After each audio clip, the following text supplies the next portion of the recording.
Deadpool 3 gets bumped from its release slot, Kingsman Director gets tapped by DC, and Taylor Swift remains bejeweled at the box office. All that and more coming up on Multiverse News.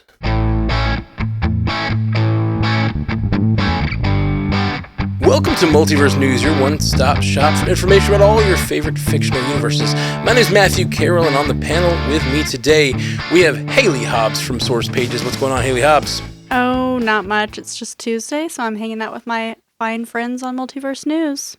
Always wonderful to have another Tuesday. Jay Sisson from Commute the Podcast. What's going on, Jay? Well, not a whole lot. Just regularly scheduled programming here. I got the band together. We're feeling good. Yeah. And J. Scotty St. Clair from Animation Deliberation. What is happening, J. Scotty? Yeah, just living it up over here. Multiverse on a Tuesday. All right, that got weird. Immediate regrets. No regrets whatsoever. All right, before we get started tonight, Jay, you were going to tell us about the contest. It's the final week of our contest to win the Loki Steelbook. Time is ticking if you want to get your hands on one of those Loki Steelbooks. So we have 3, and we're going to give out all 3 across 3 different categories. So the first thing that you can do to earn one is you can go over to your social media page, and you can share something about Multiverse News, and you can tag us. So that can be on Instagram, that can be on Twitter, or X, or whatever we're calling it now. But if you share us, you tag us, you say, hey, I really like this show, maybe throw a link in there, something like that, that will enter you in to get one of those Steelbooks.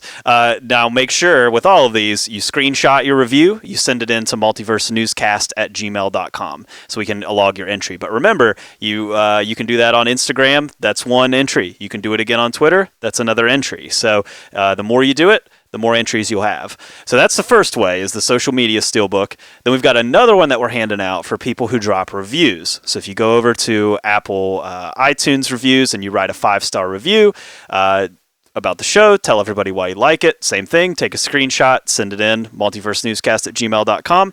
That's an entry. You can also do 5 stars on Spotify. That's another entry. So if you double up there, that's 2 more entries to get in. So same thing, just make sure you screenshot and send it in. And then the last way, and this is the one that probably helps our show grow the most if you're interested in helping us, is you can go to patreon.com/multiversenewscast. You can join the Patreon, and that'll get you entered in. And since we just started the Patreon, we don't have a ton of members, and so that's probably the one where you're going to have the most likelihood of winning one. Just throwing that out there. You join the Patreon, you got a pretty good percentage chance of winning that Steelbook. So you do any of those 3. If you do all 3, you're entered into all 3 pools, and do as many as you want to. But remember that this contest does end next week. It ends on at the end of October. So you got to get them in this week if you want to be into that contest. Yes. So please do that. Thank you, Jay, for that explanation. Just one question. Oh, yes, please. Are you feeling Loki? Well, punk, do ya? I thought you were going to ask, can I win the Steelbook? And the answer is no, you cannot. It's those kind of puns that you turn to Multiverse News for. You get your dose of news and your dose of puns. So go join that Patreon, everybody. It's worth it. Brightens your life with puns. All right, let's turn to the news. Our first story tonight, everyone's favorite merc with the mouse, 3rd movie. Did I say mouse? It sounded like I said mouse. It sounded like mouse. He is with Disney now. I mean, it is. Yeah. Everybody's merc with the mouse. I like it. Could someone make that meme, please? Scotty. Everyone's favorite merc with a mouse, 3rd movie starring Ryan Reynolds and Hugh Jackman is potentially being moved from its assigned release date.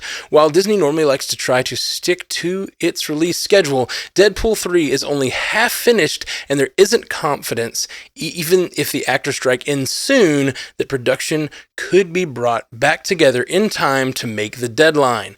Fans of the MCU may get a reprieve instead of a drought, however, as it is rumored that Captain America Brave New World could take Deadpool's May 2024 spot. Do we think we'll see Wade Wilson come July or November, possibly? Yeah, this is kind of not surprising. I mean, with how long the writer's strike went on and then the actor's strike went on, Deadpool was one of the first movies that was shut down whenever the writer's strike happened, and it's been halted ever since. The actors' strike, although the Actors Guild did meet with studios today, that did not end the actors' strike. We're still, at best, probably a few weeks away from that being over. So in my mind, you're probably not starting production, even if that happens, and that's like your best case scenario, you're probably not starting production on this movie or any movie until at least January, with the holiday season and all of that. So the idea of finishing up the movie, doing the VFX, doing all of that, cramming it into January to May is just not really realistic. So I think it will move for sure. The question is, where is it going to move? You mentioned Captain America. I always forget what they've changed it to. It's gone through Brave New World. 5 title changes. Brave New World. It could move up theoretically, but it's facing a similar problem. It is done filming, from what I understand, but it clearly has a lot of VFX work that needs done. So nobody wants to see a bad VFX Captain America. Definitely not. But that's a possibility of taking that spot, because Disney is not going to give up that spot. Like, that is the first weekend of summer. You have to release a movie in that spot. Disney has done that for years, and it's traditionally always been a Marvel movie, but I just don't know if they have one in the can that could actually go there. Other possibilities could be Snow White. You could kick that one up. We haven't heard much about it, but I think it was sort of to the tail end of filming as well. The Mufasa, Lion King prequel, that's in July, that could kick up to May. But something will take that spot. Now, as for Deadpool, I kind of think it would work in December. That was the No Way Home release date, and No Way Home did really, really well in that spot. And Deadpool probably has a little bit of common DNA with that Spider-Man No Way Home and all the multiverse stuff and all of that. So I like it there. I mean, it's months away from May, and I know that that's disappointing, but I think... yeah, it's inevitable that we're probably not going to see a Marvel movie in May. I would be surprised if Captain America made that jump just with all of the rush to get back to production. Right now, Thunderbolts is supposed to come out in December, but that is not happening. That movie is still being rewritten. That just changed writers like a month or two ago. It hasn't even thought about filming yet. So zero chance Thunderbolts comes out in December. So we'll see. I wonder if Deadpool moving and the possibility, at least, of Brave New World taking its spot has something to do with the fact that, it seems that Deadpool, because it's coming from outside the MCU and it's all the Fox actors, a lot of legacy actors are supposedly in it. If nothing else, just Ryan Reynolds and Hugh Jackman, huge actors. It feels like huge actor. Sorry. It just feels like most of the people that are going to be in Brave New World's the biggest thing they got going on, if that makes sense. Whereas, it just feels like Deadpool 3 may be the biggest movie those guys have going on, but they're still it just feels like Deadpool 3, coming from where it's coming from, the directors, the actors, the writers, it all feels like it's sort of outside the Marvel system. And I wonder if it'll be easier for them, if this writer strike ends tomorrow, for them to be like, okay, you guys that work for Marvel, get back to work right now. And it'd be a little harder to make okay, Ryan Reynolds, Hugh Jackman, Taylor Swift, whoever we're going to have in this movie, we got to work out all these schedules and stuff, all these big cameos that we wanted to film. We've got to rework out all of that. And I'm wondering if that's just a little bit of the reason it might be easier to get Brave New World in rather than Deadpool 3. Yeah. I would kind of love a post-credit scene where Ryan Reynolds as Deadpool comes in and is like, hey, don't forget about my movie. It's part of this now, and it's coming out in December or something like that. Would be a super funny way for them to break that news. And it would make the post-credit scenes feel like they're supposed to. Yeah, the second post-credit scenes have not been great for a while. You could definitely get a lot of hype going with something like that, with a second post-credit scene, for sure. Knowing that we're not getting a Marvel movie sooner rather than later is always disappointing, but it's a much easier pill for me to swallow when it's this early in production. We never got a trailer, so delays like that, I think it's the right move, and it makes a lot of sense. Everything that's been brought up, the fact that this production halted halfway through, I would just hate for them to be rushed and pressed and feel the pressure to try and push something out rather than be a quality product, because much to your point already, Deadpool already does kind of exist outside of the MCU, but while he may not be the quote-unquote linchpin in terms of like being a serious character, I do think this is going to be like a very pivotal and much anticipated entry, even compared to something like Captain America Brave New World. Like, I'm super excited for Captain America Brave New World, but that film has the challenge of like coming off of Falcon and the Winter Soldier, which the reception to in hindsight has been a little more mixed, where I feel like Deadpool's just coming off of win after win after win, especially with the inclusion of somebody like Hugh Jackman. But Jay, I really liked what you brought up about the December release, because that was kind of my question too. If not the summer, like, when is this thing going to come out? And I kind of had a tough time rectifying in my mind, like, viewing Deadpool as a holiday character. But I think the point you brought up about, No Way Home and looking at similar movies, like The Force Awakens was able to, break all those records in a similar times release slot there. So I think that is kind of the move, and hopefully the actor strike will, get resolved so that productions can move on forward. Because if there's going to be any good that comes out of it at this point, it's that it's a days thing now. Every day that this strike keeps going on, it's having such a profound effect on the future release schedule. And just coming off of the pandemic, like, it really felt like the box office for the first time was starting to experience this resurgence. And now it's like, I don't know how the theater chains are really going to survive. Like, if the whole summer schedule, especially like the early summer schedule, gets canned again or delayed, like, I don't know what the landscape of like, the movie-going experience is going to look like in the coming years, but it kind of frightens me a little bit. Taylor Swift concert film Part 4. Yeah. Yeah. Behind the scenes. Y'all want to see the Eras Tour again?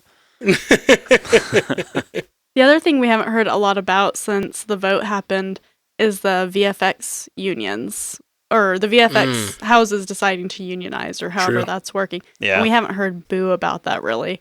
And so maybe the actor strike is going to be over soon, but we have another potential strike looming a little bit, not knowing at all where they're at with any of that discussion. If they tried to strike now, it would be like super deliberately putting pain to the studios. You know what I mean? Like, being a new union, I mean, I'm sure they have things they want to fight for sure. And maybe they can do that through negotiations instead of striking. But yeah, to threaten a strike right now even would be like so hard on the industry. But again, they've had a lot of time to work on a lot of the special effects, especially the Marvel works where they do a lot in previs. They've had time to be working on a lot of these special effects. Have probably still continued work in this time. Whereas once the actors get in, maybe they can kind of catch up with the actors' part and then bring them back and do more of the VFX later. I don't know, man. Yeah, it's not even just them. The people who work on the sets, like, that do the electricity, the microphones, the set design, the construction, the carpentry, all that stuff, they have a union. And they are not happy because they have not worked for months now, and they have lost a ton of money. And because they're essentially seasonal employees, they get hired for a movie, they work through the movie, and then their contract's over. Well, they haven't had any contracts. And so that group is not happy, and they could strike too. So hopefully the fact that these writers and actors strikes went on so long, hopefully that's a sign that, like, we can hopefully be more preventative rather than reactive, like on a studio level, to these types of things. Yeah, indeed. In a recent appearance on the Happy, Sad, Confused podcast, director Matthew Vaughn, who has helmed franchises such as Kick-Ass and The Kingsmen, mentioned that he has had some discussions about potentially being involved in a DC project in the future, saying, quote, "Never say never. At the moment, I'm enjoying creating my own things. The franchise is in the best hands, so let's see what happens. If Vaughn joins the DCU, he'll be among other hand-picked directors, James Mangold and Andy Muschietti. Is Vaughn's directing the flavor of DC everyone is looking for?" Yeah, how's this for a diplomatic answer? He did everything right here. He's non-committal. He's complimentary to the current creatives involved, and also, promotes the stuff that he's working on right now. So, good on you for such a good answer there, Matthew Vaughn. But in terms of his flavor and the DCU, or the DCU rather, Matthew Vaughn is one of those directors, like, I've wanted him to tackle so many different characters. I think his sensibilities and his style could work for so many characters. I mean, you look at what he did with X-Men First Class, you look at what he's done with Kick-Ass, the Kingsman films. He's got this very unique, kind of punchy, snappy style and way of delivering action that I think, service so many characters. When I was thinking about, okay, what characters down the road could he potentially tackle? And, the big names came to the front of mind, Batman, but that's already being handled by multiple directors right now. Superman, but James Gunn has already laid claim to that. And then my mind kind of gravitated to Blue Beetle, and it's like, yes, we just saw Blue Beetle, but what if we saw a previous iteration of Blue Beetle, like Ted Kord? Like, I think that more like technology, physically based kind of hero really lends itself to the kind of action that Matthew Vaughn likes to depict.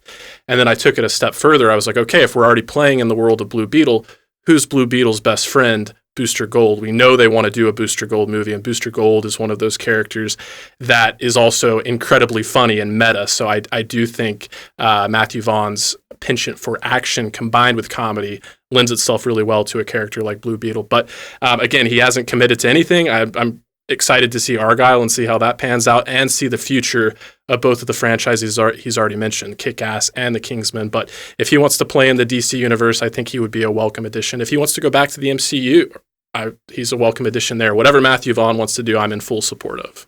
Okay, I just want to play this game of what should he direct. I really like the idea. I really like those ideas. Booster Gold, of course. We need someone who has good comedy chops and can handle that. I feel like though he really likes doing sort of ground level heroes that don't have powers. So I was thinking like a Gotham Knights type thing, or like all those all the Robins, and also he's really good at people who are kind of screw the power structures, and he really likes to play sort of rebellious characters. Sure. So a Nightwing or something.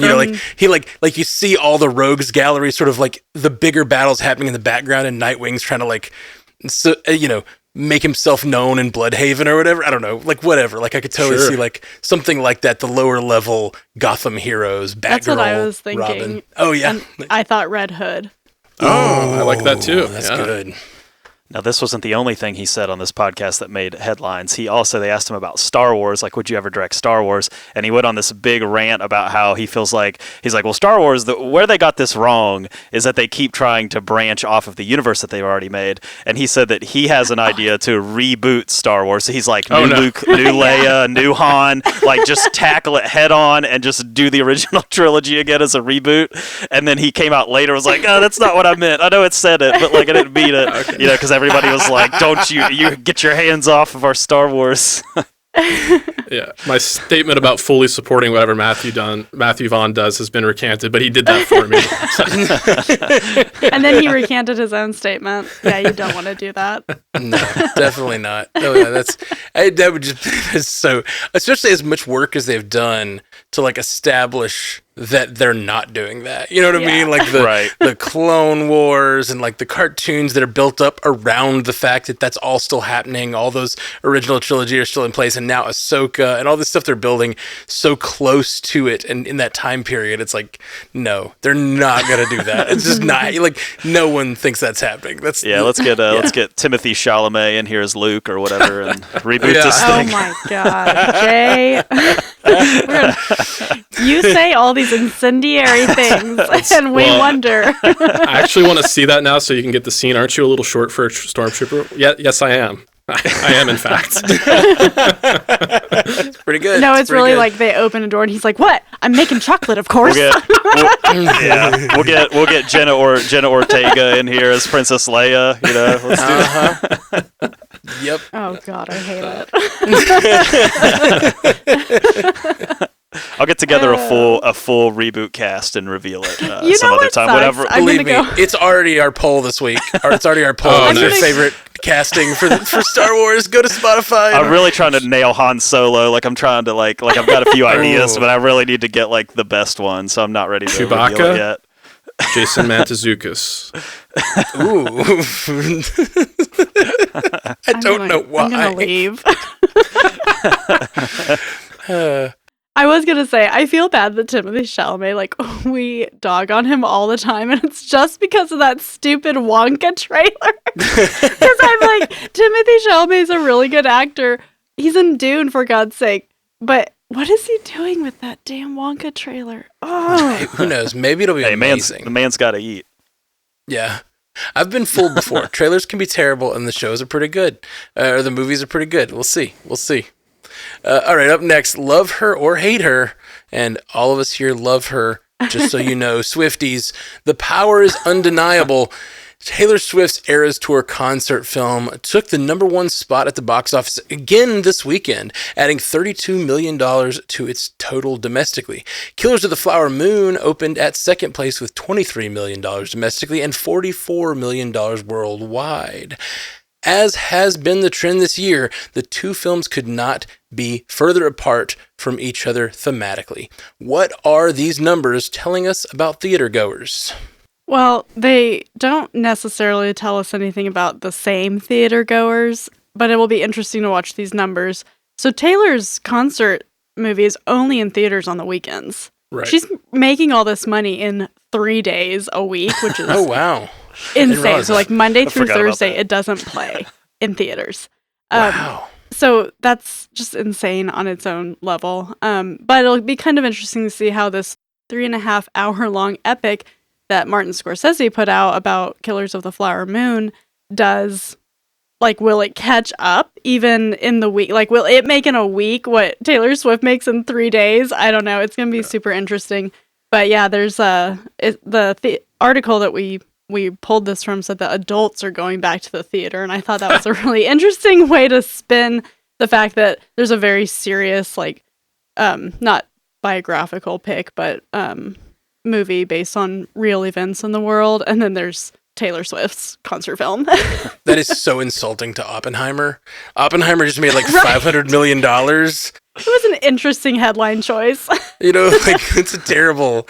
It doesn't really make any sense. And besides, we know our own Jay Sisson went and saw Paw Patrol, so I Yeah. did. they could be going to see I saw other Paw things. Patrol. Deadline. It was delightful.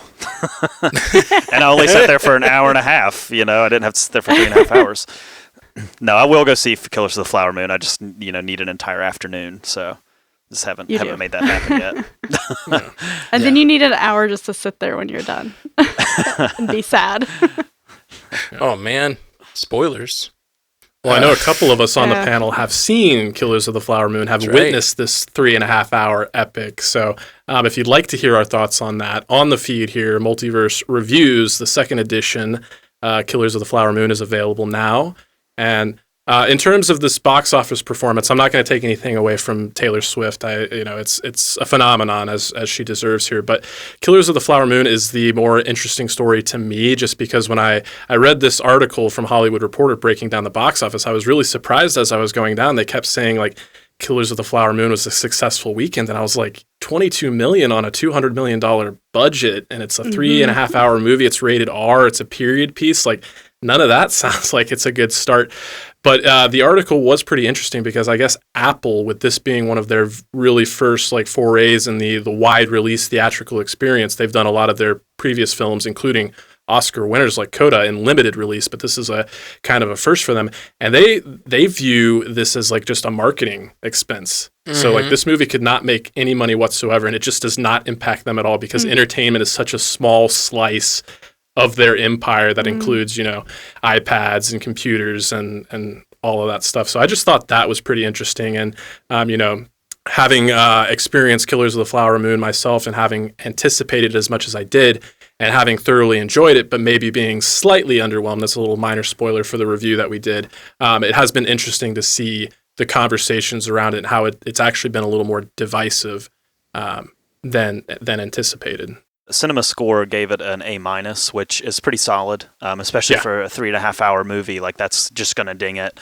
And to have it A-, that means that it's going to probably have a pretty solid run at the box office. Like, it's going to drop off for sure in its second weekend, no question. But it won't drastically drop off to the point where you're like, oh gosh, it should have mostly solid run. Yeah. It's not the kind of movie where you have to be a part of the internet conversation about it. It's not a part of a franchise, I guess what I'm saying. Like, you're not going home to watch a new Rockstar's video, or a Stranded Panda video about like their reaction to it or whatever. You should be watching listening to the one in the feed, but like you're not, it's not that kind of a movie. You know what I mean?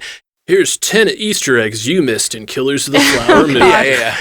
You're not gonna get spoiled by a meme, Sure. like floating by you on Facebook, like the shocking moment in Killers of the Flower Moon. Like that's just not gonna happen. The Osage Nation is actually named after the Osage people. Yeah. Thanks, Watch Mojo. I couldn't figure that one out myself. You're telling me Scorsese didn't drop a post-credit scene in there or something? Teasing the future. I can't believe he would. I can't believe he I would saw an do article that. that said, "Is there a post-credit scene in Killers of the Flower Moon?" And I'm not lying. And I clicked on it because I was like, I don't know, is there? Every movie has that now because I search it every time I get to the end of the trailers. Yeah. Or unless I'm pretty sure there will be one, I just stay. But almost every movie I search just to see like, is there? Oh, yep. There's like websites dedicated to just is there a post credit sequence or not? Like, yeah, it's a whole industry. Matt, I wasn't trying to spoil earlier when I said you have to sit there for an hour. It's because you can't get up because you've been sitting there for 3.5 hours. Oh, gotcha. I thought you were saying it was sad. So you said something about It is sad. It is heavy. It's really trying heavy. to. I know it's going to be heavy. I just don't know how it ends. So I was just teasing. Also, because I'm teasing partially because it's real life, and if I really wanted to know the ending, I could go find out. I was trying to pretend, and it didn't work out. Oh, gotcha. No, I heard what you said. Okay, up next, last week during the season 7 premiere of Rick and Morty, voice actors Ian Cardoni and Harry Belden were revealed as the new voices of the characters Rick and Morty, respectively.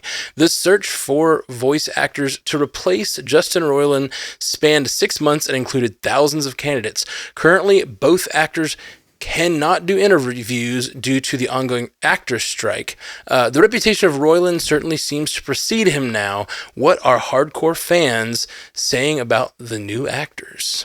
Yeah, it seems like the people who watch this show, to me, I haven't seen a lot of negativity around the new voice actors. There was a lot of negativity around the recasting of Roiland in Solar Opposites. We've talked about that before. And I think a lot of that was because the voice was just in such an opposite direction. They completely changed the voice of the character. And I think a lot of people were just really put off by that. The Rick and Morty actors, what I thought was interesting is that they did not announce who these people were until the episode itself aired. So no one had any idea who was going to be voicing these characters. But I've watched both episodes that have premiered so far of Rick and Morty. I mean, I'm going to be honest, I couldn't really tell a difference. I never sat there and thought, that does not sound like either character. I was put right into it. Even in the parts where I felt like I would notice it, it wasn't enough to take me out of it. Now, the first two have been extremely Rick heavy. Like Morty has only played very, very small. Like he's only had a couple minutes of screen time in each of the 2 episodes. So there's been a lot of Rick. But to me, I haven't noticed too much of a difference. Now, I think people are a little divided because I think people were just fans of Justin Roiland in general. And I think that has contributed a lot to people just kind of feeling a certain way about it. But at least at this point, I think it'll be interesting once the actors' strike is over to hear from these actual voice actors themselves. The article that this comes from is an interview with Dan Harmon, where he talks a lot about how they decided to do this and literally like went through thousands and thousands of auditions to try to figure out how they were going to approach this. But I don't know. At least from my end, what I've seen so far, like I think they got it right. To me, I don't see too much that's taking the show in a totally different direction or making me feel like, man, this doesn't sound like these characters, or they sound like different characters, personally. I have not seen the episodes yet, but I watched just some like super cuts of like, here's the old actor, here's the new actor. And to me, I really can't tell. When I heard the trailer, I was kind of like, oh, that Morty's a little, I don't know. But after seeing them back to back, like I think it's kind of like that slide that happens with animation all the time when they change voice actors. Like you listen to Homer in season 1 versus Homer now. Like the voices, even when it's the same voice actor, they change over time. And I think it'll be fine. But the thing that worries me more is like Roiland as a creative, because he's very, very, like a lot of that stuff, he would improvise all the lot on that show. And there's a lot of things that his weird brain comes up with that I think that like will be hard to replace in any voice actor. Anyone with the same voice is not going to have the exact same creative chops. So it's like, it's going to be a different show. Not that it necessarily be worse, but it's going to be a little different. Yeah, he did a lot of the side characters too. Like if you look at he did almost every side character. Yeah. And so in the first episode, I'm not going to spoil anything, but in the first episode, you see a lot of these side characters come back. Oh, interesting. And I'm not, off the top of my head, I'm not sure which ones were Roiland and which ones weren't, but you could definitely tell that a few of them sounded a little bit different. So there's a character, this is literally his name, is Mr. Poopy Butthole, and he was voiced by Roiland, and he does sound a little different. Like, and you could tell the person doing the voice is trying to do the voice, but like Roiland had just a style that's just really hard to emulate, and like it's just, unless it's him doing it, you can't. So there were times in that episode where I was kind of like, yeah, I could kind of see it a little bit, but it still wasn't enough to make me go like, I don't like this, you know? Mm-hmm. It makes me think Wired has their YouTube channel, and they do these segments where they'll have, like celebrities come on and do a little segment with them. And they had Justin Roiland on before all his controversies had. And it was like Justin Roiland ranks people doing his character's voices. And in a way, like in retrospect, it's almost like he was interviewing potential people that would be taking his voices. And he was pretty thoughtful with it. He was like, actually like pretty thorough with his breakdown of like, oh, they're doing this really well, but they're losing it here, so on and so forth. So I myself have not seen the episodes with the new voices either. I like Rick and Morty. I like Solar Opposites, but Rick and Morty, like being in its 7th season now, the show had kind of started to wane to where it's, I like the show. I look forward to checking the show out, but I'm not going to binge the show just to check out these new voices. But I do think it's really interesting, just the situation that we find ourselves in, because with these two actors like Harry Belden and Ian Cardoni, like what an opportunity to like, get to like step in and voice these iconic characters. But it's at such an interesting time because they can't do any interviews because of the actor strike. And normally that wouldn't impact animation as much, but Rick and Morty is one of those shows that it does impact animation and the performances that go alongside animation. So I thought it was interesting too, just reading the interview that was with Dan Harmon, but also the new showrunner, Scott's Martyr, I believe his name is. And it was just interesting to hear how they talk about going through thousands and thousands and thousands of choices. And they kind of found Ian Cardoni, the choice for Rick, they found him fairly early on in the process, where with Morty, Harry Belden, it was really not until like the final hour that they kind of found him. And the only reason they found him is because they were so exhaustive. So, all that being said, it really is just such an interesting thing to be like taking on this role, like standing in the shadow that looms so large as Justin Roiland's shadow. But Dan Harmon and Scott's Martyr both seem to be like on the same page that Justin Roiland's exit, like Matt, to your point, like he was, his improvisation factored in heavily into these vocal performances. But according to Dan Harmon and Scott's Martyr, him leaving is not going to have that much of an impact creatively in terms of the writing. And they actually seemed like they were excited for new, fresh blood to be coming in and attacking these roles. And they sounded encouraged that this might actually give the show more longevity and kind of renewed energy. So they have to say that. I guess so. It's a fair point. They do. But no, I really hope so. I just, as much as I have all the hope for that show and I love that show, I'm nervous about Roiland's absence having an effect. For what it's worth, I did like these first 2 episodes. There's kind of like the newer Rick and Morty and the older Rick and Morty. They're definitely more like newer Rick and Morty. You know what I mean? Okay. Like they kind of have that vibe. But I liked them. I mean, I enjoyed them, and I'm excited to see more. For what it's worth. Okay, cool. How did they compare to Solar Opposites? It's very similar, like in how, and like continuing from the last season and then into this season, and that sort of similar sort of feel.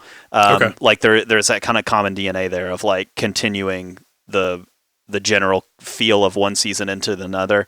If you liked the last season of Rick and Morty, like I think this season definitely connects to that in a way. So yeah, I think the future hopefully is pretty bright here for that show.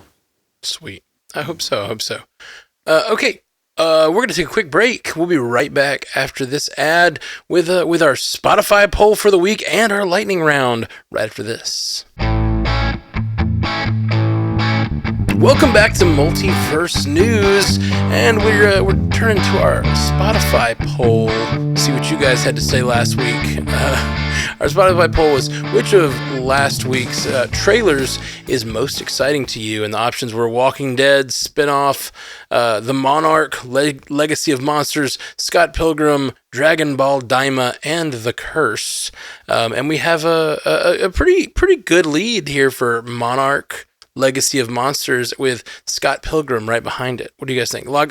Monarch got 34% and Scott Pilgrim got 30%. Yeah, I was kind of gauging this poll throughout the week, and I have to say Scott Pilgrim had it the majority of the week, but Monarch, Legacy of Monsters snuck in the final hour there and took it. But I think the people got it right. Their sentiments kind of echo my own. I did vote for Scott Pilgrim, but I think I could have easily seen myself voting for Monarch, Legacy of Monsters. The Curse holds a special place in my heart, but the rest of this kind of shakes out the way I expect it to. We all seemed kind of like, disappointed by The Walking Dead, so for it to only come in at 9% shows that we weren't alone in that estimation. Yeah, I was kind of surprised at I'm surprised by Monarch, Legacy of Monsters, that it's the most exciting to everybody, because I like that series, and I guess I shouldn't be too surprised. We do Bingers Assemble, where we cover an entire series of movies, and that is our highest download numbers of any other Bingers Assemble series. Like the Kong versus Godzilla, we did the whole I think 2 Godzilla movies and a Kong movie before the Kong versus Godzilla, I think is how it goes. Yeah. And we got nothing but our highest downloads ever. So I guess it has a fan base out there. So I dig it. Now we're going to get into our lightning round. You guys know how this works. I'm going to say a story, and everybody gets to buzz in with their name if they would like to claim it. And then one person gets to respond to that story. And, I will allow one response throughout the entire lightning round. You just have to claim your whatever story you'd like to respond to. So up first, we have Amazon has ordered a second season of Gen V, the college-set spinoff of The Boys. The renewal comes a couple weeks ahead of the show's first season finale, which is set to debut November 3rd. Matt, I'm doing it. I had just caught up today, and I have been trying to catch up since it started, but I've been so busy. I've been watching one episode, and then by the time I see it again, 2 more are out. I'm like, what is happening? But I finally caught up today. I really like the show. It's much better than I expected. Earlier in the show, I mentioned that sometimes trailers are terrible, but the shows are better. This is the show I was thinking about. I really like the show. I think it actually has... it is very close to The Boys for me. I think the acting talent isn't on the level of The Boys, and some of the subtext isn't on the level of The Boys, but it's a really well done show, well written, lots of exciting characters, and I'm really excited to see a second season. So I'm glad they're making it, and November 3rd is so soon. I'm surprised they can say that with not knowing if the writers or the actor strike is going to end. I'm surprised they gave us a date. Oh no, I'm sorry. This is for the finale. I thought you were saying oh, the season's going to be over so soon. I thought we were just in the middle of the story here. No, my bad. I misheard what I read. Yeah, I gotcha. The rumor is, by the way, that Gen V, the finale, will directly connect to the next season of The Boys. It will directly lead in. It'll almost serve as episode 1 of the next season. It'll be that close. Pulling a Book of Boba Fett. Yeah. There's also some rumors out there that this next season of The Boys will be the last season. So there are some rumors out there floating that they're setting up their final season.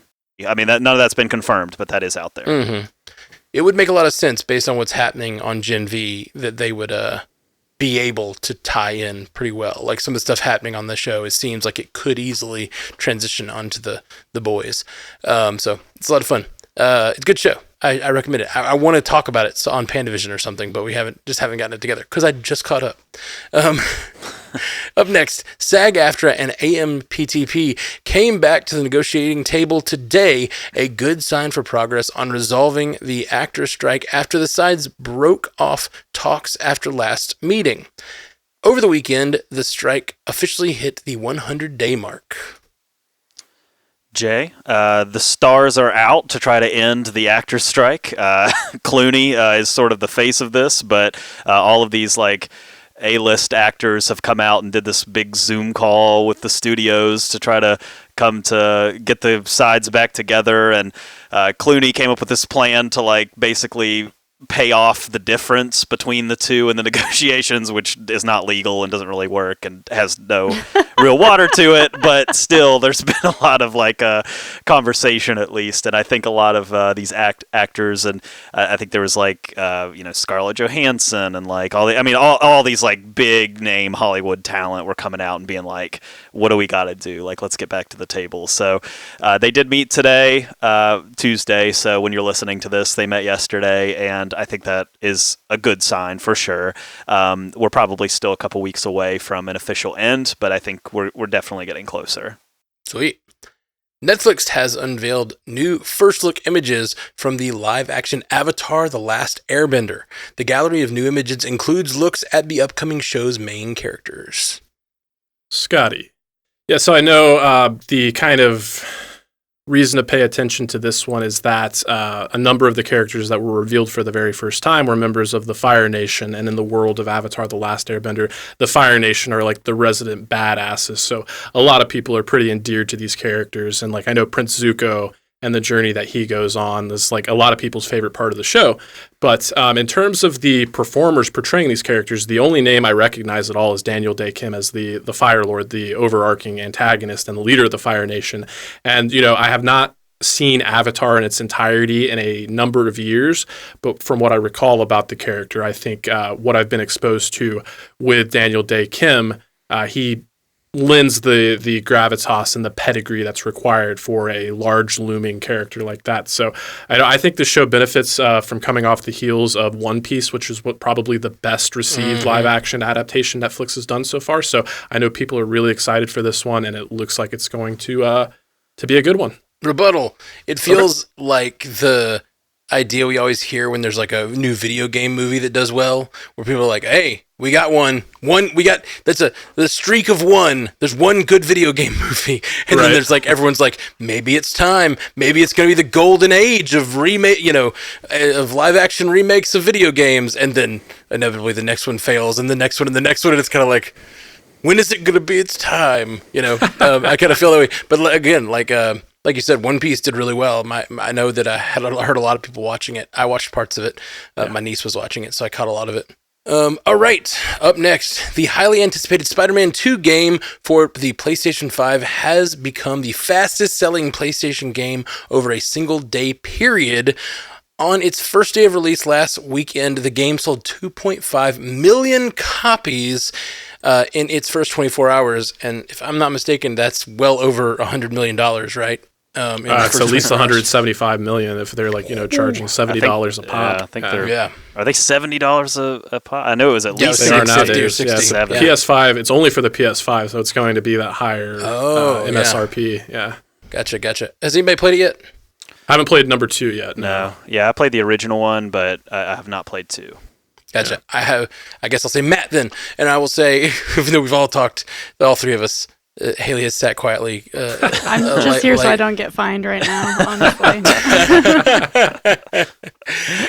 I have set aside all of tomorrow just to play this game. Nice. I've decided to try to take Wednesdays off because I work so much and do so many podcasts throughout the week, and then I work gigs on the weekend. I've decided Wednesday is going to be kind of my weekend day where I like don't have anything scheduled. It's not like I won't do anything, but I'm not scheduling anything for Wednesdays. And so I'm planning to buy this tonight, have it downloaded, so when I wake up in the morning, I can just like play Spider-Man 2, and very excited about that. And you're still going to stream to Twitch, so it really won't be like you're not working. You're still going to be making content, aren't you? I don't know. I've thought about it. I really want to, but like, I haven't figured out a good way to stream to Twitch. And this is a technical issue. It's not really related to the content. I haven't had a good time streaming to Twitch because I can't get the refresh rates and the things working right. And when I send it to a second screen, for some reason the second screen doesn't work properly, and so I have to Gotcha. I don't know. I have to play through my computer, and then the feel is off. It's a whole thing. Real quickly before we move on, though, I did want to say not to take anything away from my boy Spidey, because I love my boy Spidey, and I love that first Insomniac game, and I'm excited to play the second game. But I do want to just add like a little bit of an asterisk, because I read these headlines too, and it was like Spider-Man 2 for PS5 is the fastest selling game for PlayStation. And it's PlayStation Studios, actually. So like PlayStation Studios put out God of War Ragnarok, they put out The Last of Us Part 2. So when the dust settles and we get this final number, there may be an asterisk next to that. But again, like we said at the beginning, in the first 24 hours it hauled in at least $175 million. So certainly a success. I'm sure we'll see more Spider-Man full games and spin-offs and expansions down the road here. Absolutely. Up next, Netflix revealed a first look at Squid Game, The Challenge. Its upcoming reality competition series based on the first season of the blockbuster Korean dystopian drama series Squid Game, which has been billed as the biggest competition ever. In The Challenge, 456 players from around the world play a series of games inspired by Squid Game for a prize of $4.56 million. Scotty, where do I sign up? I want to do this. That was my initial reaction. Watching this trailer, I kind of had a similar reaction that I do when I watch stuff like Fallout, or not Fallout, Wipeout, and any of those shows that came on when we were kids, like Double Dare or whatever. It's like, I want to do it. But then I read the story a little bit more, and they talked about the grueling experience these people had, especially during the red light, green light sequence with the giant robotic doll. And they said people were standing out in the cold for hours, so long that they couldn't move their feet afterwards. And so there were some potential lawsuits in the making, but then Netflix came out and said, yeah, it was cold, but people were prepared for that. And any, report of injury is being exaggerated here. But all that being said, as far as the trailer goes, I'm pretty impressed with how well they were able to capture the aesthetic and the feel of Squid Game. And I think this is going to be a cool entry into that world. It's interesting that we're going to get this before we ever get a second season of the scripted drama version of Squid Game. Were you the kid watching Legends of the Hidden Temple, screaming at the kids, you're not putting the monkey together right? Put me on Legends of the Hidden Temple right now. I will be on the Green Monkeys. Omek, I got you.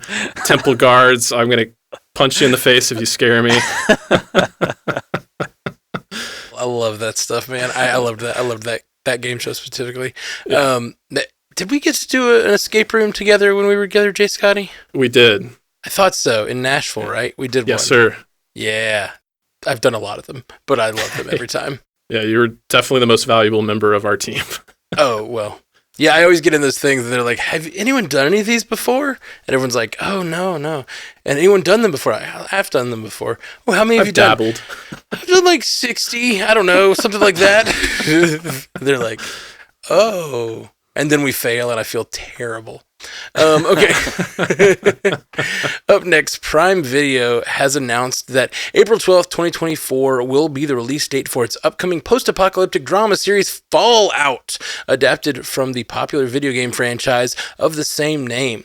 The series will take place in Los Angeles and will be canonical to the video games. Scotty?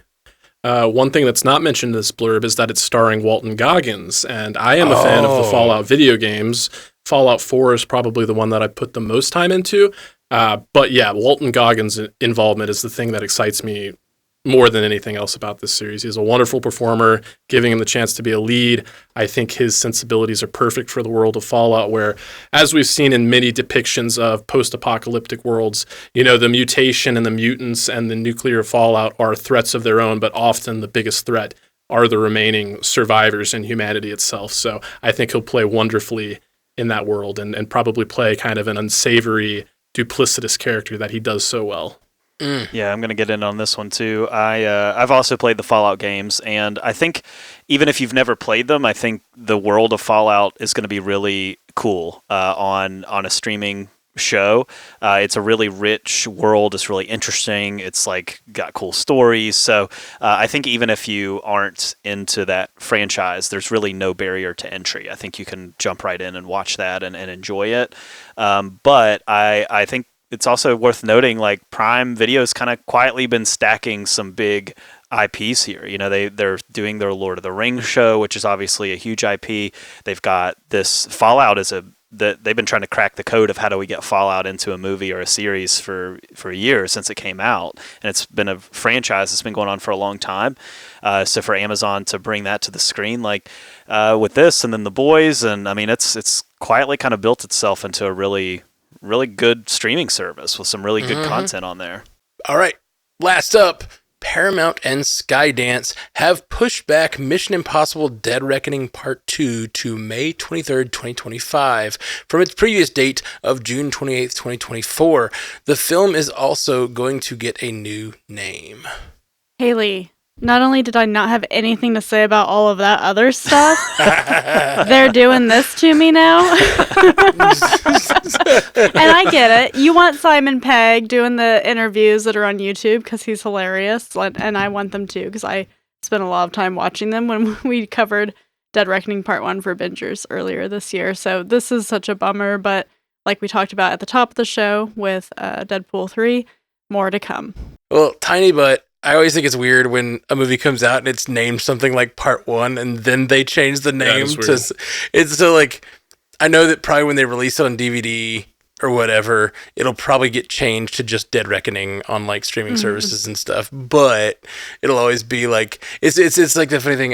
what's that movie? I'm trying to think of a good example, but there are some movies that just like the...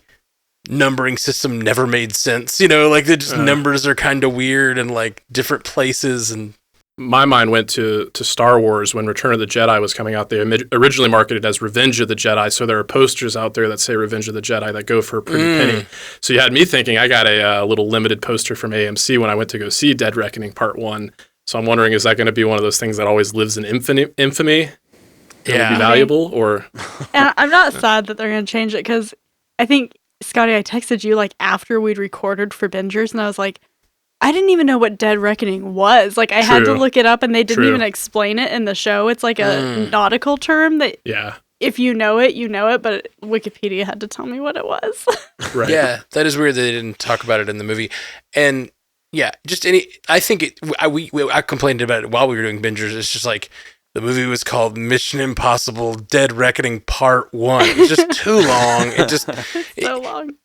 I understand the kind of like appeal of making a movie. It's fine. Like it gives the last two movies this larger scope and shows that they're connected. That's pretty cool. But like, it just seemed like a bad naming convention. All right, guys. Well, that is the show. Let's see where they can find you online. Haley Hobbs. You can find me at Source Pages. We are going to be reading some comics as primers for the Marvels coming up soon, so check us out for some more character work on that movie. Sweet. Check out Source Pages. And Jay Sisson. Yeah, you can find me at Commute the Podcast, where me and my co-host Dave cover 3 interesting topics in 20 minutes. Perfect bite-sized bit of information on your way to work in the morning. And J. Scotty St. Clair. Animation Deliberations, where you can find me, and that's the podcast that takes action, animation, and cartoons seriously, but not too seriously. So Animation Deliberation, wherever you get your podcast, and look forward to Invincible Season 2 just around the corner, November 3rd. Ooh, so soon. Mm-hmm. Right as, isn't that also Prime Video? That's when The Boys end, or Gen V ends. So Gen it is V on will Prime. end, right? Those are such good kind of sister shows, Invincible and The Boys. So I wonder if The Boys will start shortly after the Invincible ends. I don't know when that's slated to come out. But hanging on to that depraved superhero audience. Just a reminder, it is we mentioned it up top, but we are doing our review contest. It's really more than that. You can win. You have the possibility of winning 3 Loki Steelbooks. You can go review us on Spotify or iTunes and send us a screenshot to multiversenewscast@gmail.com, or you can post on social media and send us a screenshot. Post on social media about the show. Tell people what you like about it. Share the show. Tag us. All those good things. Throw a link in there, whatever you can do. Let people know about the show. And then you can join our Patreon. We already have a few patrons. Thank you so much for joining. It is going to be patreon.com/multiverse newscast. So all that stuff. If you have any questions, go to strandedpanda.com and click on Multiverse News. And it has the description of how to do everything right there on that. So please do that. We would love it. It's the last week. So, and right now I think we have 3 patrons. So if you join the Patreon, I think we got one more. I think we're at 4 now. We have 4, we have 4. The competition is mounting. But if you enjoy this show, we do put a lot of work into it. So if you join the Patreon, it really would help us out, and it would you'd have a pretty good likelihood. Like the chances are pretty good of winning a Loki Steelbook. So please do that. We love you guys very much. Peace. You stay classy, Multiverse.